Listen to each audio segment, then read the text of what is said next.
أعوذ بالله من الشيطان الرجيم بسم الله الرحمن الرحيم اللهم صل على محمد وعلى آل محمد كما صليت على إبراهيم وعلى آل إبراهيم إنك حميد مجيد اللهم بارك على محمد وعلى آل محمد كما باركت على إبراهيم وعلى آل إبراهيم إنك حميد مجيد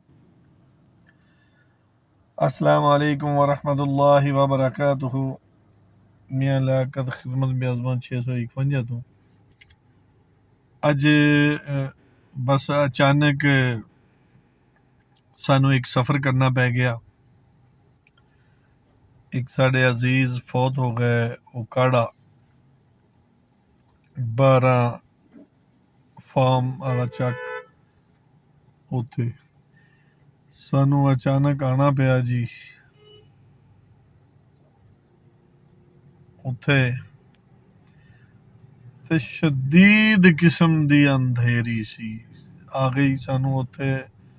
ਐਸੇ ਅਸੀਂ ਇਹਦੇ ਵਿੱਚ ਹਾਲੇ ਵੀ ਬਾਹਰ ਬਹੁਤ ਅੰਧੇਰੀ ਆ, ਕੋਈ ਚੀਜ਼ ਦਿਸਦੀ ਨਹੀਂ। ਜਨਾਜ਼ਾ ਉਹਨਾਂ ਦਾ ਸ਼ਦੀਦ ਅੰਧੇਰੀ ਦੇ ਵਿੱਚ ਪੜ੍ਹਿਆ। ਜਨਾਜ਼ਾ ਪੜ੍ਹ ਕੇ ਹੁਣ ਅਸੀਂ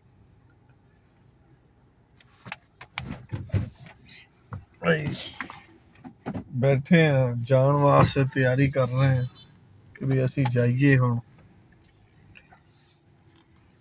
इंशाअल्लाह सफ़र रात दा होएगा। रात असी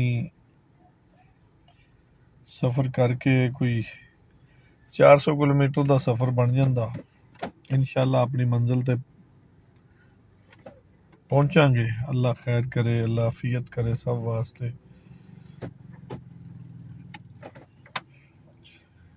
तुहानू रस्ते च फिर विखावांगे जी असी किन्ना सफ़र करके तो पहुंचे वापसी। इंशाअल्लाह अल्लाह पाक आफियत फरमावे सब वास्ते, अल्लाह आसानियां फरमावे।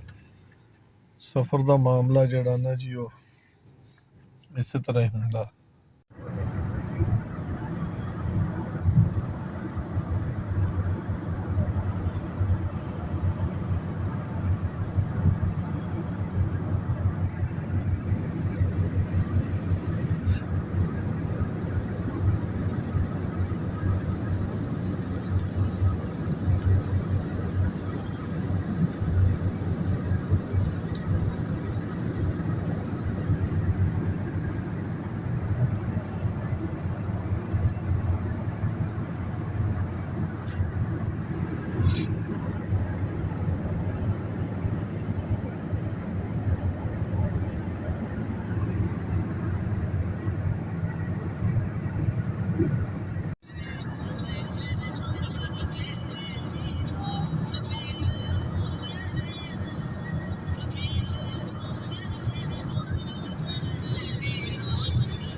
गई